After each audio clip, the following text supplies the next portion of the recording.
I finally went to a geneticist who said, look, there's probably more than one thing going on here. So let's see if we can't find what's going on. And insurance denied it. They called it elective. Well, finding out what's wrong with me is not elective to me.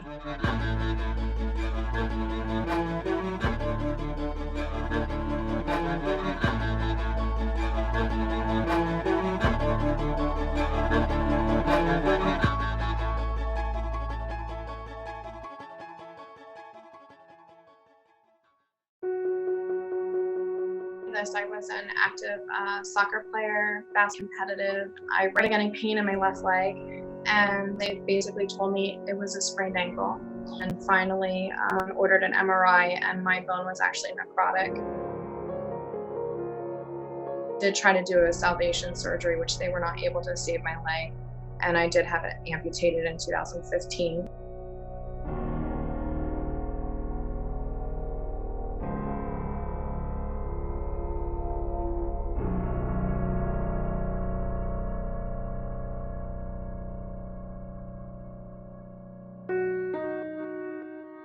I truly feel that if they don't find out what's wrong with me soon, that there's going to be an end for me, because each day keeps getting harder and each diagnosis seems more serious. So it's hard. Jessica, I just really feel moved to say to you, I get you and I understand. And it sucks. I haven't heard anybody's story that is as similar as mine, and I'm taken aback right now. So 10 years ago, I started noticing that I had no sensation in my shins, like they just were numb. They called it mononeuritis multiplex. So 2.5 years ago, I was doing great, and all of a sudden I had what ended up probably being a gallbladder attack. I was unwell for about 2 weeks, and that's when I ended up in a fetal position and I had pancreatitis. They knew at that point that there was something brewing.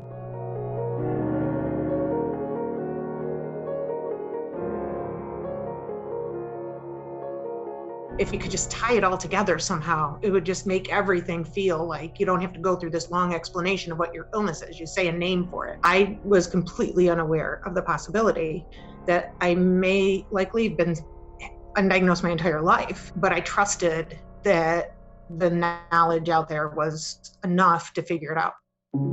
I was diagnosed with ALS when I was 14 years old. I started noticing symptoms around that age, mainly when my right arm had completely randomly gone limp. When I was searching for it on my own, I had made and read the symptoms and the statistics of life expectancy, only 5 to 7 years upon diagnosis. I had made the decision like that wasn't going to be my life. Ever since I started, my online community with my YouTube channel, that has helped as well. And just knowing that I'm helping others helps me. Welcome back to Sitting Pretty. It's your girl, Lolo. Experience firsthand what my life is like as a physically disabled woman. It wasn't until later in life, around my late 20s, when I started my YouTube channel and I was saying, I was diagnosed with ALS, there would be people like, there's no way that you've been diagnosed, that it's impossible for you to be living this long and being with that diagnosis. That started my journey of getting a second opinion. It just didn't sit right with me that was true.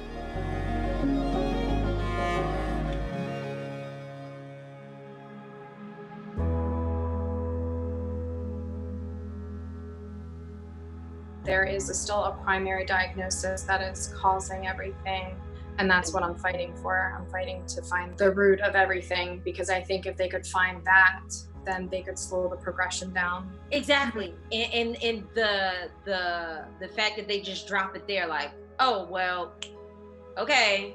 don't fit the little box that we've created, so we don't know what to tell you. It's like, well, it's your job as doctors to keep searching and find out, so that way I don't have to suffer no more. There really needs to be an awareness that a lack of diagnosis is not a lack of illness.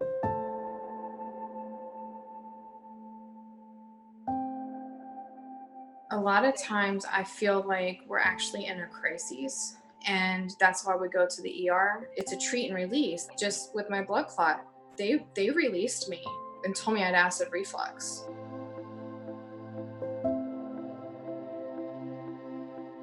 At one point, I had a diagnosis that ended up being wrong. And it was a very, very brief period that I had this diagnosis. It was Behçet's disease.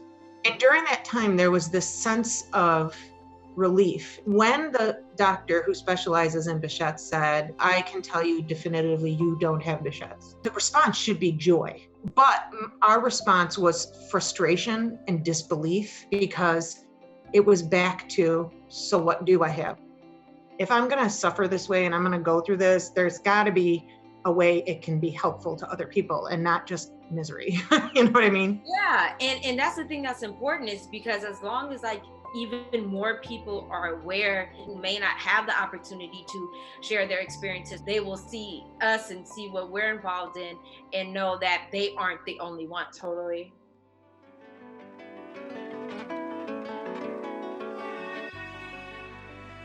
I haven't ever spoken about these things with people I didn't prior have friendships with or have met online or whatever the case is. And so it just reminds me that to know that every person is going through something and that only they know how they really feel 100%. I give up every other day, but today I feel different. Today I feel like I can do it. It's that hope, and it's not giving up on, the hope that somebody will find out what's wrong with us. I don't think there's ever a point in my life when I'll give in to saying, I'm never going to be diagnosed, because I just may have something they haven't found yet. I don't have to be the one figuring it out tomorrow, but there is always tomorrow.